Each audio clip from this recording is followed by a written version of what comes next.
Happy Friday, everybody. How y'all doing this morning? How y'all feeling? Yeah, oh, you got me in a talkative mood now. You got me right where you. I'm back. How y'all doing this morning? How y'all feeling? Because apparently we need to have the conversations I want to have now. I've been waiting for y'all to come on around this corner.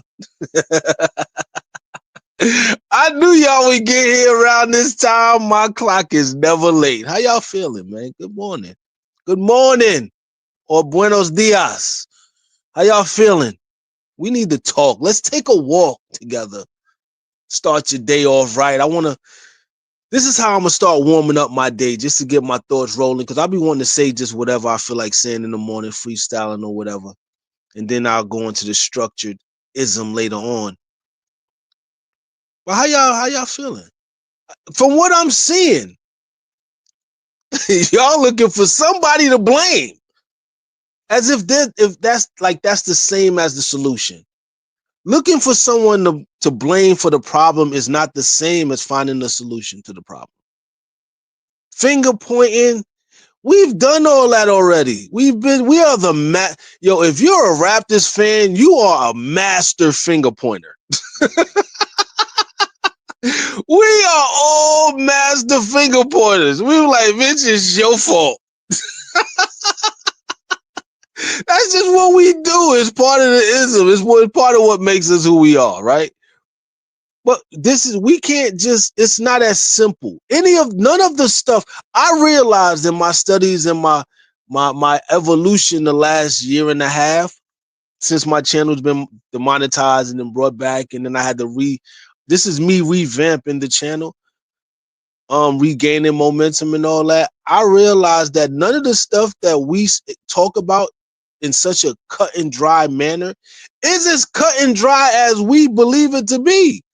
There's many complexions and complications that come along with all these things we talk about. It's not as cut and dry as we make them out to be.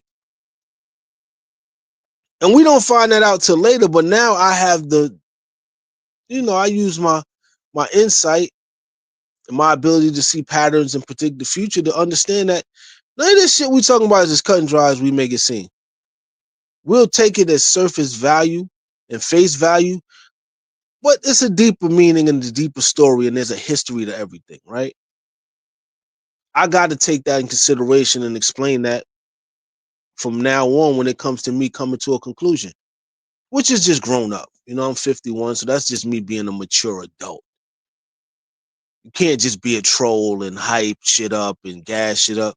Like, listen, it got to make sense for me. I'm too old for the bullshit. It got to make sense.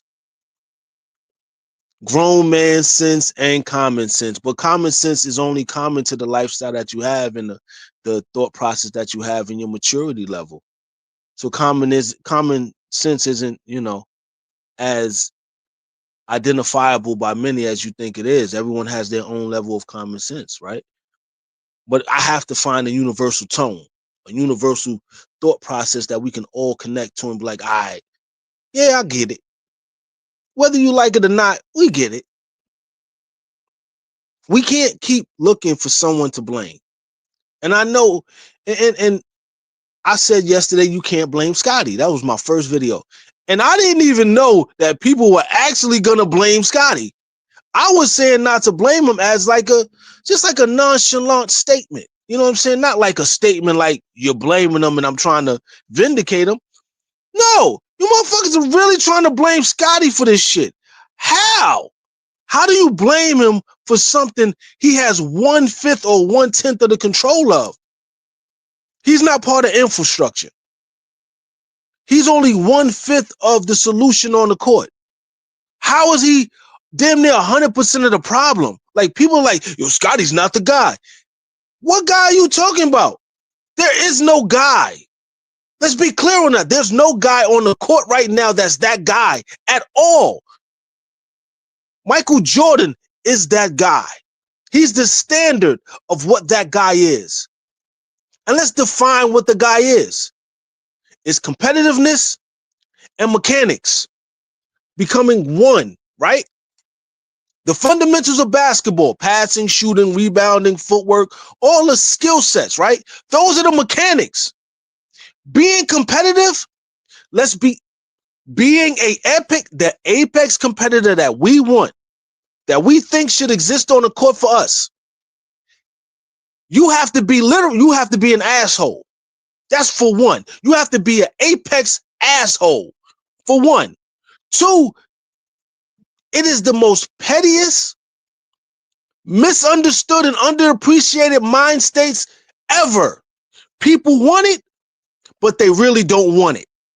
Michael Jordan was the perfect definition of basketball competitiveness. Petty, took it personal, psychotic, maniacal, urgent, passionate, focused, deliberate. He executed. He was aware. He was always on time in the moment, which is fucking virtually impossible to do in your 20s.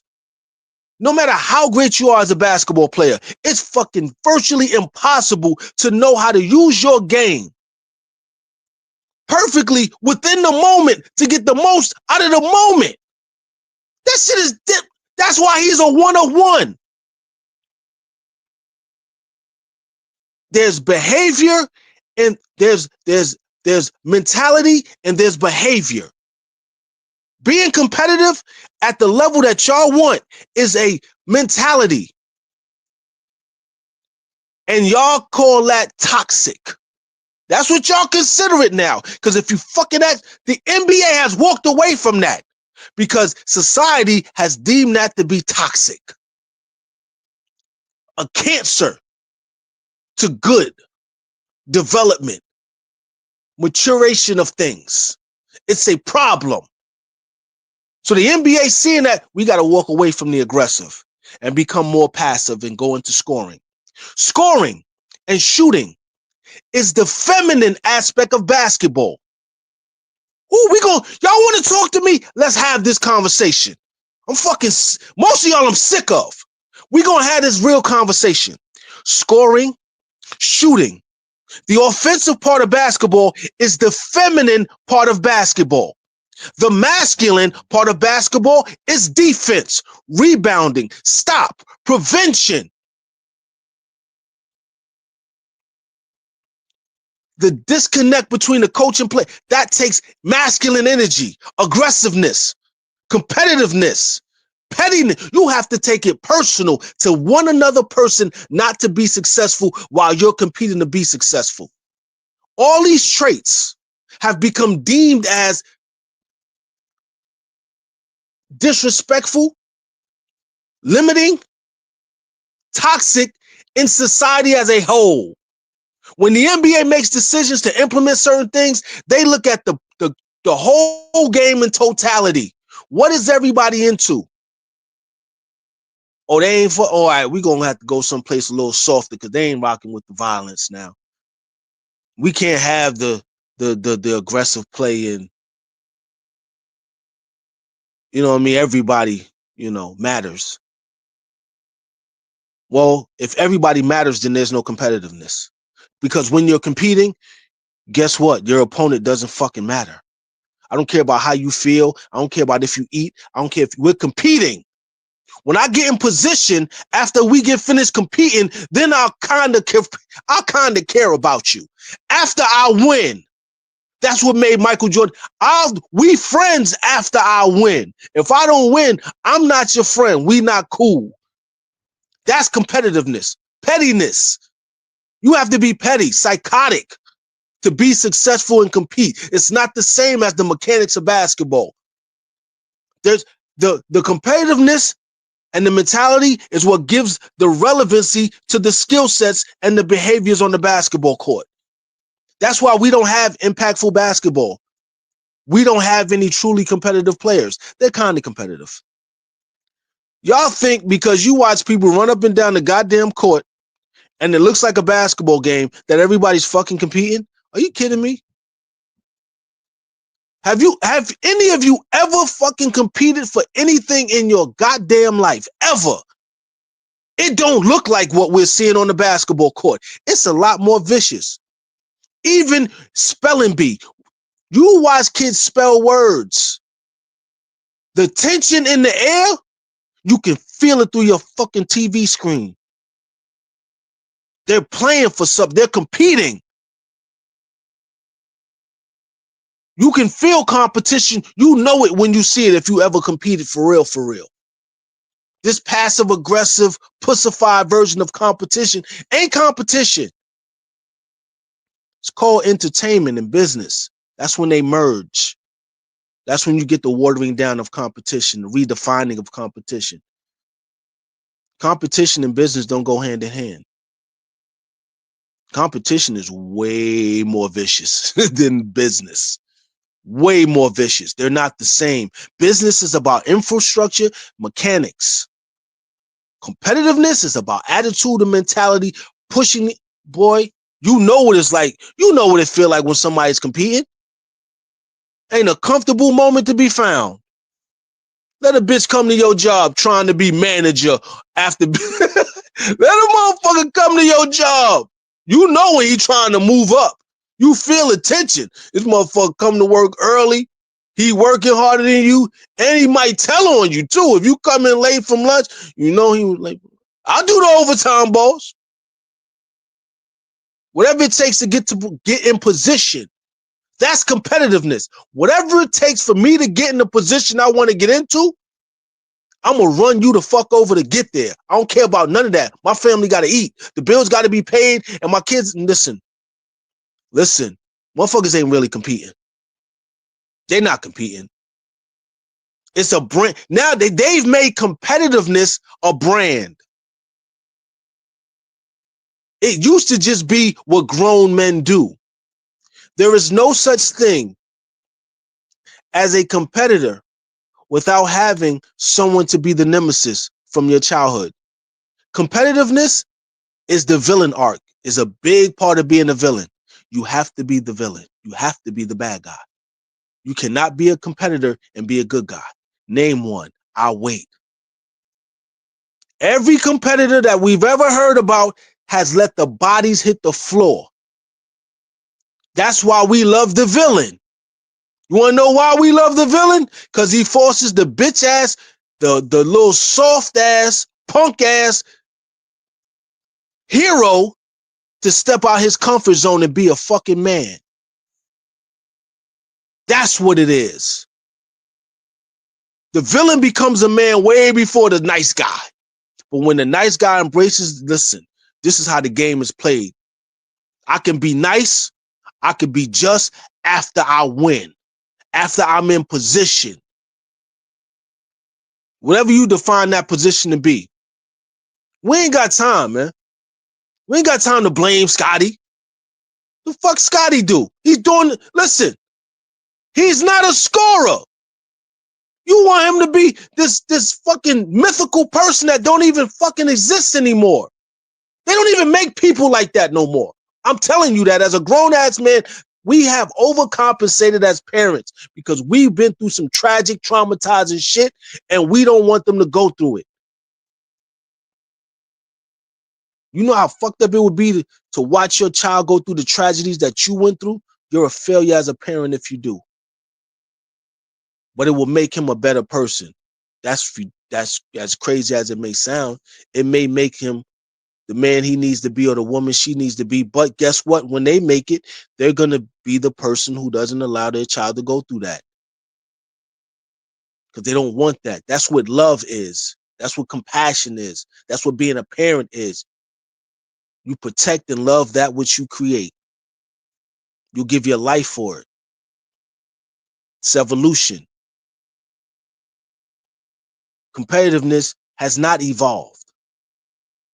It has been rebranded and pussified because they want us to believe in the same thing we have always believed in to get the result that they've always gotten, but they've rebranded the thing that made us love it in the first place.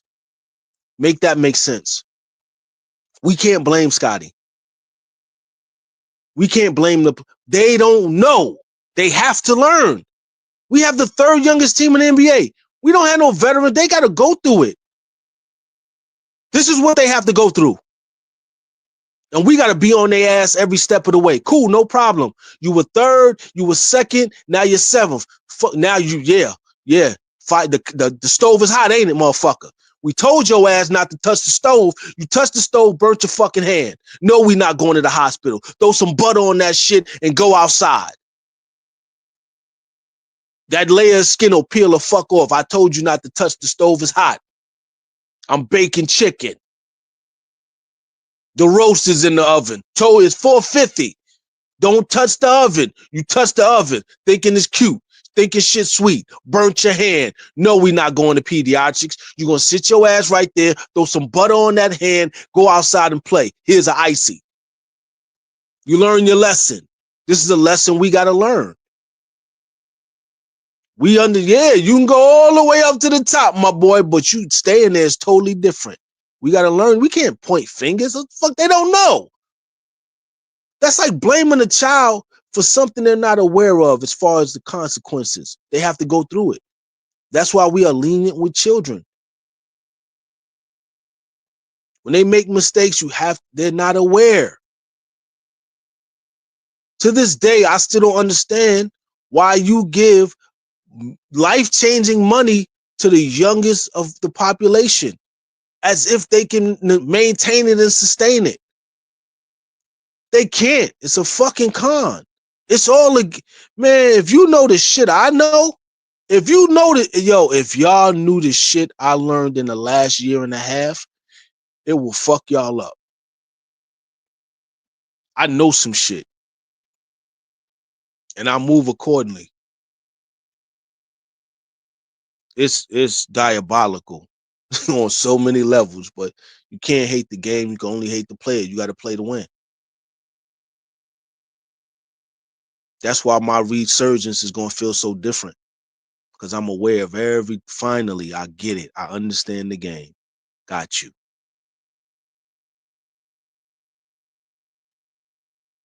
We're putting these young kids in these life-changing positions under the pretense of sport. They're trying to figure it all out simultaneously, and they're never going to do it. That's just me being honest. They're never going to figure it out until after they're gone, and then they'll have a chance for their thoughts to catch up to everything they've experienced. It isn't until you hit a certain age that your experience and your mentality is ahead of the actions in front of you and the moments in front of you. Just like in sports, you don't really understand the game of basketball, especially at any level, until you're like in your 30s. But by then, it's over. You're finished. It's like your abilities are gone. Your athleticism is gone. Everything that you valued and could leverage is gone. So now all you have is the know-how, and then you work off of that. But hindsight is 2020. We can't expect these expectations we have aren't realistic. And there's a lot of our own shit that's attached to it. To find blame and fault in this one, I can understand. You could say coaching staff, you could say ownership, but to blame the players in their 20s, they're probably not even aware of the shit that we're aware of, and we're like 30 years, 15 years, 10 years older than they are. We're expecting them to have the same level of awareness and consciousness as we do. It's impossible to have. And we're not involved in the moment. That's another thing. We're so far removed from the experience that they're experiencing, and for us to have these opinions, it's kind of interesting. It's like, nigga, you serious? We really not in the mix. It's different when you in the hunt. We've all played basketball. It's different when you in the middle of a season. That shit is like you're in the middle of a tornado. You like, fuck, I'm just trying to. And you don't understand it until you're older. And then you realize what you didn't know. But you got to forgive yourself for what you didn't know at the time, because you didn't know it. That's why a mentor and a veteran is very important. A mentor is nothing more than a veteran in life and in business or whatever trade you're in. Everyone needs a mentor. We don't have enough mentors. We don't have a guy that can talk to a Scotty. That's why I wanted Boobie Cousins. I wanted Boobie Cousins 2 years ago, 3 years ago. It ain't about the money. So you can explain to this kid what he's going to experience and how to use his game so that we can get the most out of it. What do you do when they take you away from the basket? They're taking Scotty away from the basket. And y'all are still trying to blame Scotty for not grabbing rebounds and not having the same impact. He's not near the basket. He can't grab 10 rebounds and he's 35 feet away. He's no longer a part of the play, really. Now, when they run the fast break, he's on the wing. And you got a person who's less inclined to pass the ball running the break. Make that make sense to me of how we could blame this kid. Because I'm all for blaming the motherfucker. If it's your fault, bitch, it's your fault. But we can't. It's not their fault. They don't know. None of them. None of them know how to do this shit on their own when their name is on the marquee. They don't. And we don't have anybody to explain that shit. Because the game evolved, the world has evolved, everything has evolved. Who the fuck can explain this moment to them in the moment with them? It's not realistic. There has to be grace. There has to be an understanding of learning curve. Cool. We had some great moments. Now we're back to here and we got to fight our way out of it. Cool. No problem. There's nothing that we're not unfamiliar with. But don't sit up here and be like, it's his fault and he's not that guy. Nobody's that guy. That guy does not. Look at the fucking NBA. There is no guy. Even the fucking 40-year-olds who shouldn't be playing anymore, they're not the guy. They're not making an impact anymore. No one's making an impact. Your performance is not bigger than the game in totality. That's where we are right now. We're getting back to coaches being important again. Like I said before, everything I said years ago, I was right. Been right, gonna stay right. That's why I could take a year and a half off to revamp my shit, knowing I'm ahead of everybody else. We can't have these moments of frustration without realistic thoughts being put in the process. And all the realities collectively being taken into consideration. How? How do we fucking blame somebody like it's that cut and dry? It isn't. The world has changed. People have changed. You think all these pretty ass women gonna have athletic kids? The fuck out of here. You kidding me? Half-ass athletic kids. Curly hair. Ain't no big back, big mamas no more. Those are the ones that create the athletes. Them big backs. I'm telling you the truth. If your mother and father are not both athletes, chances are you're going to be half-ass athletic. When you look at the mother and the father for back in the day, you look at her yearbook, she played softball, she played baseball, she got sweaty, she did something. She understood. That goes into that reforms the DNA. If your mother was an athlete in high school and as a child, that neuroplasticity, all the DNA shifts, all that experience, it goes into the child. The competitiveness that Michael Jordan had, he got that from his parents. One fucking he just born. The whole family was competitive. You think it was just Michael Jordan that was fucking competitive? All of them were. His brothers and his sisters were all competitive. They got that from their parents. You can't have your moms be a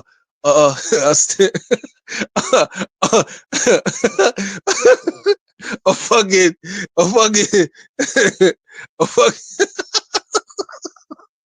you can't have your moms be an IG model or any of that shit and expect to be a talented ball player. You're not going to have the it factor, my guy. You're not. We gonna see a lot of kids who are in the NBA. They pops is 6'5", their moms is 5'6", 5'5". They grow to be whatever. They're not gonna have it. What I saw back in the day, we not gonna have it. Ain't no more big bags. Ain't no more women who climb trees and shit. I lift weights. That's not the same as climbing a fucking tree at 6, playing with the boys. You want to have an athletic kid? Ask your girl who you played with. I didn't really play. If your mother played with boys and ran outside with the fellas and played soccer and basketball with that kid is gonna be exceptional. Sometimes it doesn't happen because of the circumstances. When that one breaks through, it's harder for the others to break through. Michael Jordan's kids were privileged, so they didn't have the same fire he had. They could have made it to the NBA. LeBron James' kids are the same way. They're privileged, but they lost something because they were privileged. If you put them in the hood and say, yo, the goal is to be good enough to play with the grown men at 14, 15 years old. They had them playing with their age group. If LeBron would have had his kids playing with grown men from 14 up to 18, they would be NBA ready. I promise you that. I promise you that. That's the only thing that they're missing. They're playing against their age group. As when we were 14, when I hit 14, I was playing 16 and under at 13. I wanted to play with unlimited at 14. I hated playing with my age group. I wanted to play unlimited. 5 foot nothing. I wanted to play unlimited. Unlimited meant whatever the age is, that's who's going to be on the court. Whoever they are. That's the reality. That's how you get better. You play against older people. We don't see that no more. You got kids, I'm going to stay in school for, I'm going to declassify. Nah. You got to play against the older guys. That's how you get better. You don't play against your age group. The fuck I want to play against a 14-year-old for? Fuck them niggas. I'm trying to play against the 28-year-olds. I'm trying to get better. I'm trying to get stronger.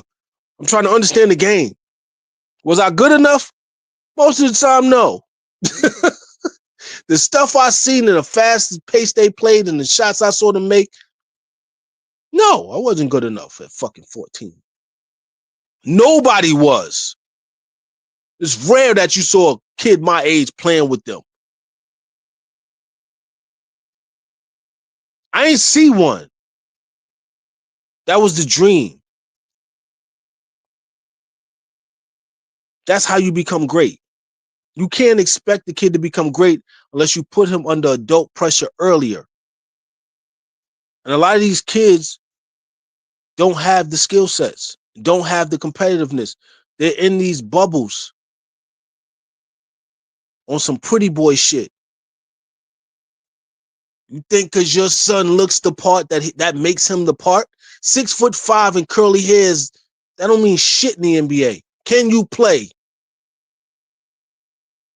They are deliberately trying to manufacture basketball. I hope y'all know that. For the last 20 years, they've been deliberately, at mass, been trying to produce athletes deliberately. And I don't mean the fellas. You know what the fuck y'all doing, ladies. Oh, he got to be tall. It ain't just start. I saw this shit coming in 1998. 98 is when I saw this shit coming. Been seeing this shit coming. Fellas, if you think your girl is naive and isn't aware, you are out your fucking mind. She knows everything about everything. You think you know, I know about sports. The fuck you think she know? She knows about sports and the business of sports. She's not an idiot. She didn't pick you because you were cute. She picked you, you dumb fuck, because you're 6'5". Yeah, I'm doing my thing. She loves me. Yeah, you only had sex with her twice and she got pregnant. She never planned on staying with you, nigga. She just wanted the DNA. It's like that now. It's been that way for the last 9 years, almost 30 years. You think you think this era of having the average kid being 5'11" is not fucking deliberate? You think the OG, the fucking Instagram model talking about, I need a tall guy. Where the fuck you think they got that from? It was generations way before them that wanted to have tall children for reasons that they only understood before the child was even born.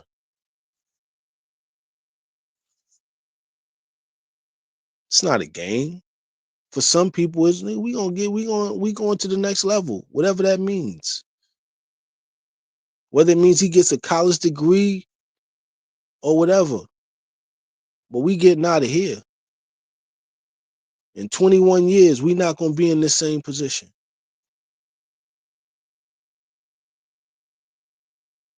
Now, if we can only do that for the infrastructure, we'll be in a better place. Because the same way you can create an athlete, you can create a physicist, you can create a mathematician, you can create a teacher, you can create a doctor, you can create a lawyer, ladies. Same thought process, just where it counts more. Everybody can't be a part of entertainment. Somebody has to be a plumber, and we need plumbers more than we need basketball players. You think I'm calling LeBron to help me? If I'm having electrical problems in my house, I'm not calling him. I need an electrician. I need a skilled person. But we can't keep blaming LeBron and all these guys for something that's been a systematic problem before they got there. The roster, the way the roster is constructed, the price of the players, the quality of the players is based on price. They only want to pay for what they want to pay for. They only want to make an investment when the timing is right, and they'll wait 10 years. They playing the long game. The organization is playing the long game. They'll wait 4 or 5 years because they have infrastructure before they make a decision. They see the big plan of the NBA in a way that we don't. So they'll make a decision. It's about positioning and then protecting that positioning. You got to pay for that. You got to pay for both. You got to put your money where your mouth is. That's what the fucking luxury tax is. Putting your money where your mouth is. It's a reality. Put your money where your mouth is. You believe in you want to be ambitious? No problem. You got to pay for that. You want to win bad enough that you want to make these big investments? You got to pay for that. We're going to tax you. What's luxury? What's the luxury tax really to a billionaire and everything is profit? Let's get to it. You want to talk about it? Let's do it. All of it is profit. They don't pay for the luxury. They don't really pay for the property tax on the building. They didn't pay for the construction. They paid to be a franchise. They've been made that money back, man. What are they managing? The profits? You don't want to give too much back.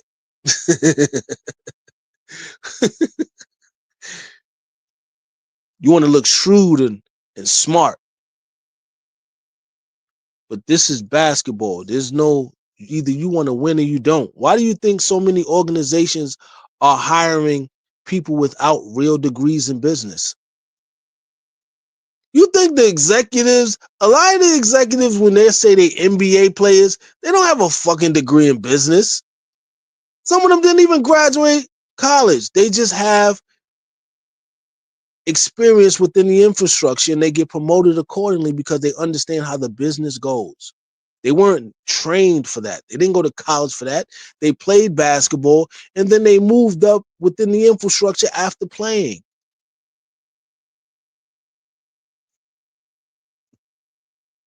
It's not the same as hiring a professional because there's a lack of compassion at a certain level when it comes to a certain point.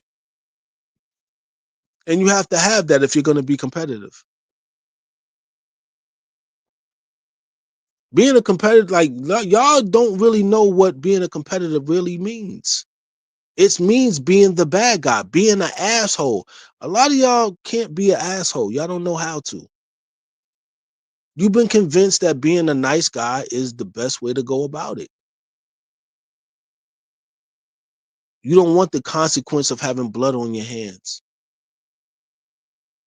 Some of us would rather live with regret than live with the frustration of what could have been. I rather, in some cases, man, I'm gonna be honest with you, I'd rather pray for forgiveness. Sometimes you gotta ram my head through the wall. Sometimes you gotta clear a wall. You gotta live with that. You know what I'm saying? Like in this, be careful what y'all asking for. Because when y'all get it, y'all not gonna want it. Y'all gonna think it's just unrelenting and unfair and there's no compassion. But you wanted this level of competitiveness from someone. And when you get it, don't fucking sit up here and be like, he's a little too much. Because when you're competing, there's no such thing as too much. It's whatever it takes. And if there's extra left, then there's extra left. There's no such thing as too much icing on the cake. If that's what you want. If you want cake and they put too much icing on, you don't bitch about the icing. You just scrape it off and eat that cake that you want. I like cake. Be careful what y'all asking for. Scotty is not, he's not the ruthless competitor that you want. And he's only one guy in a world where there's fucking rapid information and technology being used within the game. No one man can impact the game the way you want him to, the way they used to. The game used to be ahead of technology. Now technology is ahead of the game and it's way ahead of the game. So let's not play around. Let's not fuck around. Let's not be unfair and unrealistic with this one. Sports are that's our getaway. That's our escape. It's part of our escapism, part of our fantasy world. But what we can't do is not look at it from the standpoint of, listen, man, these are people. That's why I never want to meet them. You think I want to meet NBA? I've met NBA players. Listen, some of this shit I know, some of this shit I see, shit, it'll sober you up about that. What you have to understand is we're expecting something from the youngest points of our fucking society, and they're not even aware of the shit yet. They have no fucking clue of what we're expecting from them. They don't even they can't even fathom how to even take the first step towards fulfilling our expectations for them realistically. We've seen one person do it. One. We watched one, maybe three. Magic, Bird, Mike. Those are the three I saw.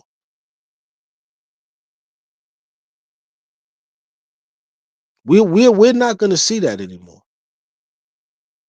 Those people don't exist anymore. Magic was the way he was because he was in Detroit, Ford, Motown, blue collar. That same thing with Larry Bird in Indiana, blue collar, poor.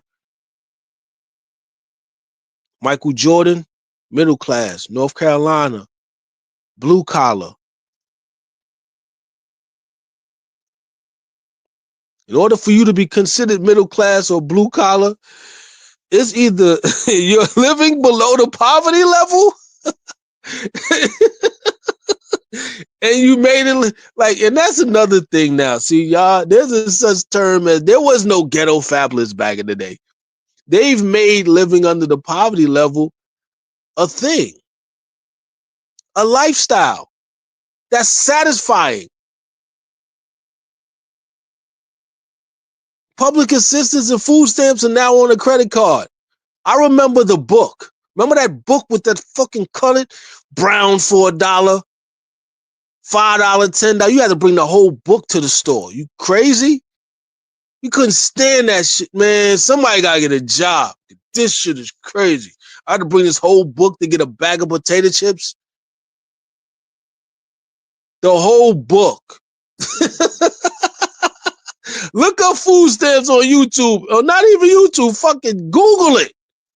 We had to take the whole book. If you ain't had a book, they wasn't taking the money. That's how far. Now you can swipe the card. And they're giving more. On top of all the other benefits. Medicaid, Section 8. Nigga, what? They turned that shit to a lifestyle. Before we was ashamed of it. Hated that shit. Now they turn into a lifestyle. They ain't working hard no more. Kinda hard. Half-ass hard. These are the kids that your kids are going to grow up around and you think he's going to the NBA when his whole generation is kind of working hard. You want to know why? Because the world has become easier. They grade the world. It's graded on the curve now.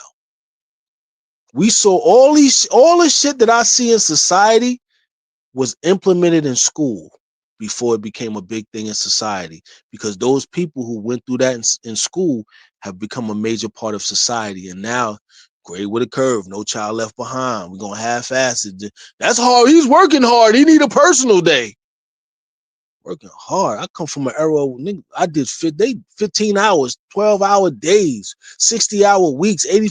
Motherfuckers doing 100 hours. You ever seen the face of somebody that did 100 hours, 50 hours, 60 hours? Of course, the dollar was strong and you can go farther with your money. You can do more with your money. If we had the same work ethic and the same competitiveness they had back in the 70s, 60s, and the 80s, I think we'd be better off, period. But everybody's just so.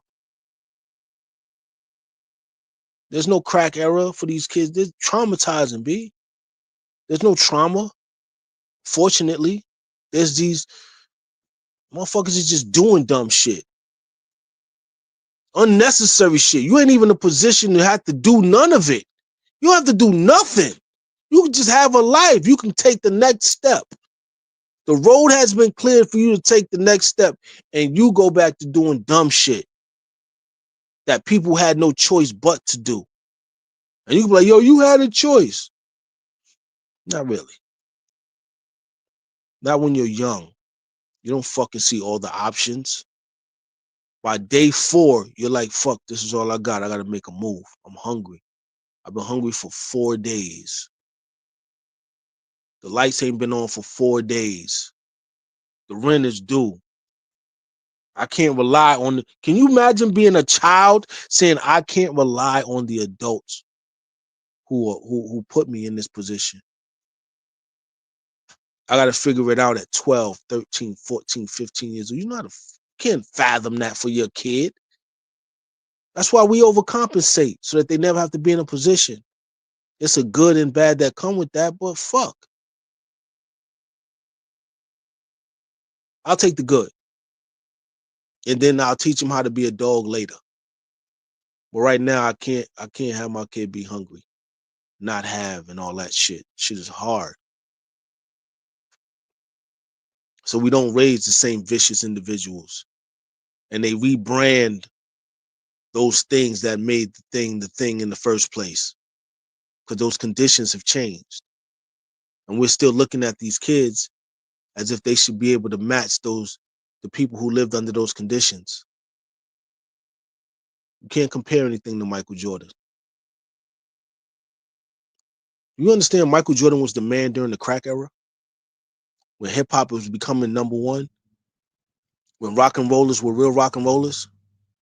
When Madonna and Cyndi Lauper were #1? Like, do you understand what Michael Jordan was? What that level of competition? He wasn't competing against just basketball players. He was competing against everybody. Michael Jackson, Mike Tyson. When Jay say Jordan, Jackson, Tyson, there's a fucking reason for that. He didn't say Magic and Bird. He said Jordan, Jackson, Tyson. Three of the most man, listen. Prince wasn't no slouch either. Neither was Rick James. Like there was so much to compete with. Superstars, Hollywood movie stars, TVs, Dynasty, fucking All My Children. You know what they were competing against back in the day? Superstars, heavyweights. All throughout the, man, listen. Michael Jordan got the big picture. Not too many people did. Magic got it too. Bird didn't necessarily care for it. But Mike got it. We can't compare nobody to that, man. That's like saying fucking Sky got to be compared to Kai Cenat and everybody else and Mr. Beast and shit. Michael Jordan would have competed with everybody. That's how competitive he was. You have to be ridiculous. While you're in this thing, that's the only thing that matters. That's how ridiculous you have to be. And we're putting this on Scotty and we're putting this on these young kids. They have no fucking clue. They have to learn it. This is the year they have to learn. Like, listen, hey, yeah. You got to the top of them. You know what it feels like. And you know what it feels like to fall off. Get your shit together. This is real. Both dynamics are realities for you. But what we're not going to do is accept inadequacy and not putting forth the best effort. And you have to understand how important it is to the fans that you compete and understand what competition is. There has to be an explanation of what competition is in 2026. It's not the same as 1991, 1986, 1974, 1991, 1999, 2000. It's all different. It's not the same now. But if you want to bring home the realities and the consistencies that made a competitor successful, then you start to take those points away and make the real world now connections between that then and now. But no one's making the connection. We're assuming that they're going to make these connections on their own as children. That's why a veteran is important. That's why a mentor is important, because he bridges the gap between the past and the present so the future that we want can be created. And finding blame and finding fault in Scotty and these young guys is fucking, come on now. It's too immature to do. It's too immature to do. It's some sucker shit. You're blaming them for what they don't know and what they're not aware of. And we can all say, at this price point, they should know better. Well, you don't know better until you know better. Until you experience the pain of not getting better. You don't get better until you experience some type of pain. There has to be a desire to get better. There has to be a desire to want more. That desire is created through pain and misfortune. And getting close but no cigar. Yeah, we got to go through this. If we want to get where we're trying to go, sometimes you got to go through shit like this. We're the third youngest team in the NBA. What the fuck were you expecting us to go through? We supposed to skate through from now and stay number 3. Everybody that's like top 6 have experience, more experience than we do. The Milwaukee Bucks are done. We can't count them, but even they have more experience than we do. Doc Rivers is going to retire this year. Good riddance. He came, we all know he only came back for that $30 billion that he got. He only came back for the bag, and then he went right back out. I'd have took the money too.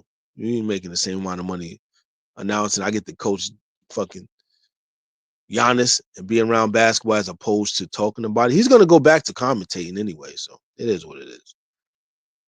But we're just unrealistic with our expectations. We have to understand that these are kids who are straight. Some are straight from their living situations. We can't say from the hood anymore.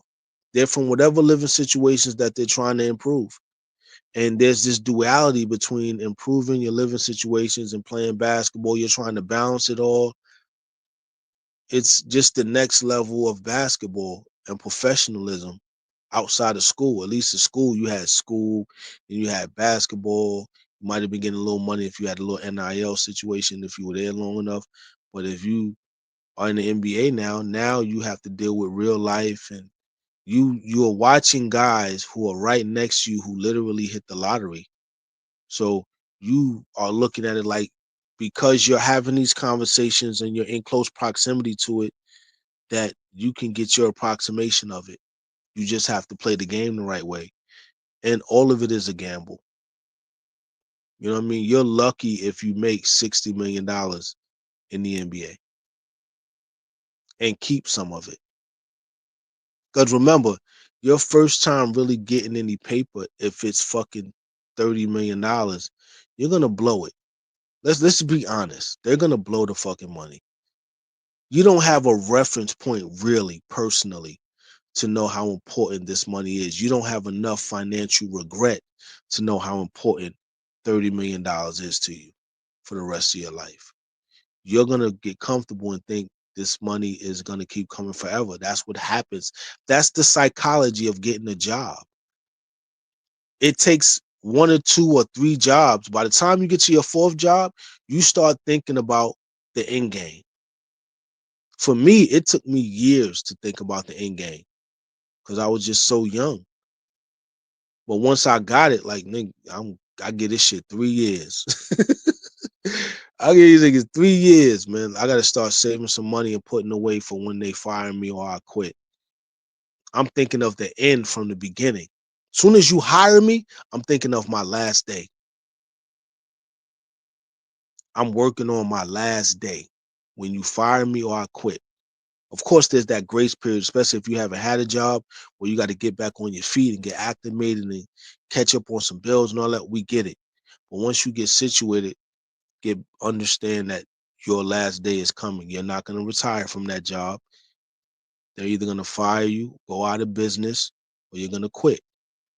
But you're not going to retire. So you have to make sure you start saving for your departure or your exit or your transition. These kids can't think like that at 21, 22, 23. They're thinking, I'm going to keep getting this money forever. Because you're in the moment. You have to give yourself to the moment in order to get the most out of the moment. So it's very hard for a child to be in and out psychologically. You can take the advice of older people who've had experience. That's why a mentor is important. But a lot of times they've never experienced the astronomical high that you've experienced. Imagine going from you living off of $5,000 a month to now you're living off of 150,000 a month, 300,000 a month, $1 million a month, $5 million a month, $3 million a month. And then you pay your taxes, you still got $1.5 million for the month. You're gonna get paid again next month. And you're not thinking in terms of I'm gonna go broke. You're thinking the resources are gonna last forever. But the minute you are away from this opportunity, reality hits, you'll never get this opportunity ever again in life. Ever. You may get lucky and make an investment and hope it works out, but that's you would have had to put 20 years of work in to be in position to do that. You know what I'm saying? So it's an interesting maze to be a part of, but you'd rather be a part of that than the rat race that the average person like me is a part of. You know what I'm saying? I'd rather be a 50-year-old retired NBA ball player than a 51-year-old who's working the job that I'm working now. Because you have popularity and celebrity to leverage to make you some more paper. And these kids are understanding of that. And we're weighing our expectations versus their reality. And they're probably not even, they're trying to do what they can do. But you think of the energy level, like you're not, how much are they working out and preparing for games and the routines? And we see how our 24 hours fly by. If our 24 hours is flying by, just imagine how fast their 24 hours is flying by. You know what I'm saying? Like it's going. My nigga, is the 24 hours is going. Same way hours is flying by, same way theirs is flying by. Imagine waking up, hotel, bus, train, plane, hotel, bus, train for 6-7 months, and then you get like maybe 2-3 weeks off, then you got to get right back to working, preparing for the next season, and you have to do that year after year after year. Of course, you love the game of basketball, but at some point it becomes work, and at some point you start to realize the tightrope that you're walking, and at some point the pressures of your life that you've created. If you're not in position to hold that shit down, this basketball shit is just a business. So you're not gonna love it. So that competitive side that we're all hoping that they have, they're gonna hit a ceiling. Like, let's be real. They're gonna hit a fucking ceiling. And they're only gonna be in it to make their lifestyle meaningful and to keep the lifestyle they have. They're not gonna love it as much. It's a lot of great players who don't love it. You think LeBron loves basketball? That nigga playing it because he's trying to position for the next move. All these dudes you see playing are positioning themselves for the next move. Getting 40, 50 million. Then when you take it down, they probably walking away with 15 of the 50 million. And when you're thinking about their lifestyle, they have to stockpile that money as much as they can. Because if you're talking about your fucking lifestyle is $500,000 to $1 million a month, nigga, you better, because, nigga, that's $12 million a year in lifestyle expenses. Or even if you say 500,000, that's fucking $600,000 in lifestyle expenses.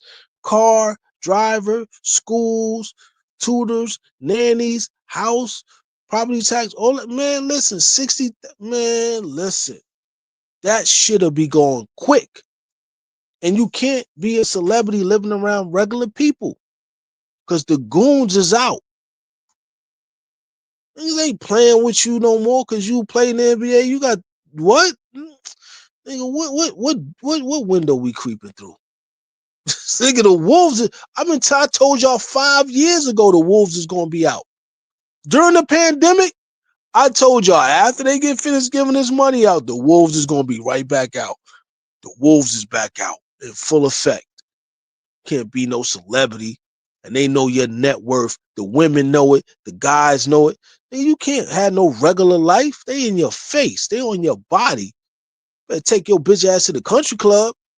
Go to one of them gourmet. Yeah, go ahead and go to Publix. Go ahead and go to Publix or the Piggly Wiggly or some shit. Yeah, go ahead. Knowing that you made $30 million. Think a camera ain't gonna be in your face or somebody trying to troll you or some sucker shit. Some sucker shit gonna happen every day. Kidding me?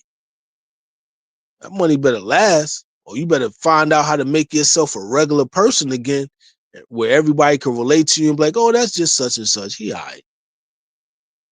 They still think you got that bag, nigga. They gonna come see about you. That nigga probably got a shave. He got one of them cons gonna go. We leaving here with some. We leaving here with something, which is why most of the NBA is affiliated.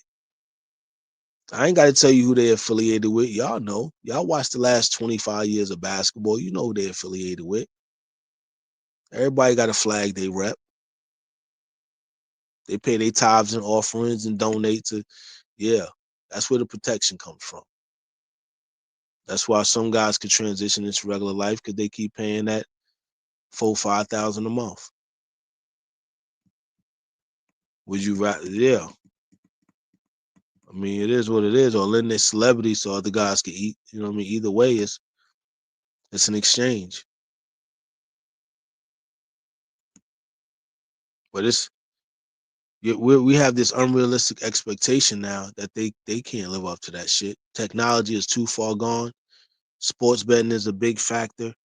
And for us to place the blame on a single or a group of individuals, nah, nigga, this is exactly what I expected to happen. How did y'all expect this not to happen? Like, that's realistic. Now I gotta ask y'all a question, because y'all are so in depth with basketball and know so much about basketball. How did y'all not see this happening? How did y'all not see us going back to 7? I was trying to tell y'all without telling y'all that this thing can unravel.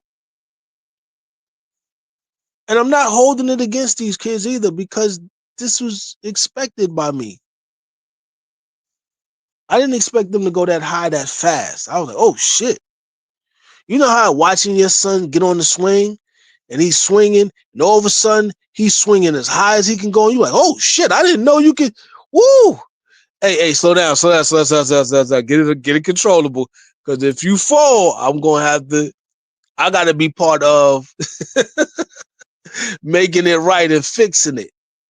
You wasn't prepared to go that high, but I'm grateful that you did because you started to see your limits. I want to see you fly, but now you got to get used to being at that altitude. You have to learn. You got to become strong enough. You got to embody that. That takes time. We took a great first step, and we got to finish off strong. We have to finish off strong. That's what's important now. And we don't have an easy 6 weeks. These last 6 weeks are tough. We got the Suns tonight. Like, this shit don't get no easier for the next 6 weeks. This shit tough. We got the Suns, then we got a day off, then we got the Pistons. Like, this shit ain't no game, nigga. What the fuck y'all, man? Listen, y'all better. We can't, man. They ran as far as they can go. Now they got to learn the lessons. They got to learn. Listen, you learn more in defeats than you do in winning. This is where they learn. You know what I'm saying? So I'm not even mad at them. You know what I'm saying? It's just it's par for the course. I expected this. I couldn't tell y'all that because y'all have been like, nah, you don't believe in this team. You're not real fan. Stupid. A lot of y'all would have been like, you ain't no real fan. You don't love us. I know you would change.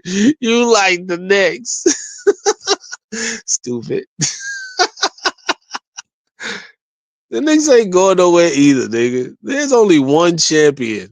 One. There ain't no two champions. There's no intercontinental NBA championship. All right? No matter how fucking many championships Adam Silver create, there's only one. And we don't even like the champion most of the time. We don't even let's be honest. OKC won the championship. Who really cares by a show of hands? Don't nobody care about OKC winning no fucking championship. It's like, yeah, all right, so what? You won a championship, but you're not who we wanted to win the championship. So we don't care. It's almost like no one wanted. If the team you don't want to win the championship doesn't win the championship, nobody cares about the championship at all. I remember when we all cared about the Celtics and the Lakers and the Pistons and the Bulls and you know what I mean? We cared. Whether we were a fan or not, we cared about who the champion was because they needed to be, you know, a definition of what a champion is. And back in the day, they were. Now it's like, kind of. Graded with a curve. A C is an A now. A D is a B now. A F is passing. There's no shame. The standards have been watered down and weakened. You want us to respect the game, put the standards where they're supposed to be. And leave it there. And if you don't make it, you don't fucking make it. Get better. Figure it out. But we lowered the standards and now, okay. It's inflation. It's the NBA, it's basketball inflation. It's what we're experiencing, basketball inflation. Nobody's as good as we think they are. No one's having the impact that they should have or we believe they should have according to their numbers and, value to the team. You got to get back to the standard then. You want the standard to be a standard? Set the standard and let that be that. And if it's not that, then let there be hell. But I'm being realistic. These kids, you can't blame them. They don't know, and there's no veteran to teach them. That's the truth. Tell me what you think in the comment section, man. Hit that like button.